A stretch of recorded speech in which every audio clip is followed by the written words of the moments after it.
It's a little can of power. You put it in a flashlight, a remote, or a toy, and it just works. But a battery isn't a tiny fuel tank that you fill up with electricity.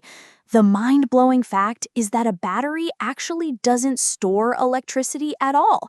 It stores potential energy in the form of chemicals that are desperate to react with each other. So, how come a tiny controlled chemical reaction is able to power our modern world? The story begins around the year 1800 with an Italian physicist named Alessandro Volta. He was investigating a rival's theory about animal electricity and discovered something incredible by accident. He found that if you make a stack of alternating metal disks like zinc and copper and separate them with cardboard soaked in salt water, you could create a steady, continuous electric current. This was the voltaic pile, the world's first true battery. He proved that you don't need animal tissue. You just need two different metals and a conductive liquid called an electrolyte to create a chemical reaction that pushes electrons from one side to the other. But how does that push actually work inside a modern battery? Think of it like this. Inside every battery, there's a negative side, the anode, that has a huge surplus of electrons it wants to get rid of.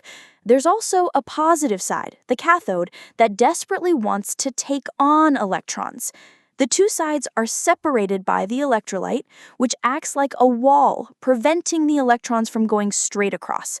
The only path they can take is outside the battery, through the device you've plugged it into. The moment you complete that circuit, you've opened a highway. The electrons race from the negative side through your device, powering it up and over to the positive side. That flow of electrons is electricity. The battery isn't storing the flow, it's creating it on demand. And that's how come batteries store power. A battery isn't a container. It's a tiny, self-contained chemical reaction waiting for a green light.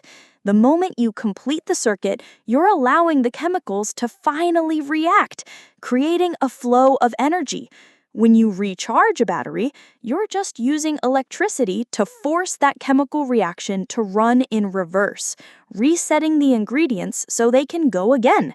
Every battery you use is a direct descendant of Volta's simple pile of metal and salty cardboard, a little chemical power plant in the palm of your hand.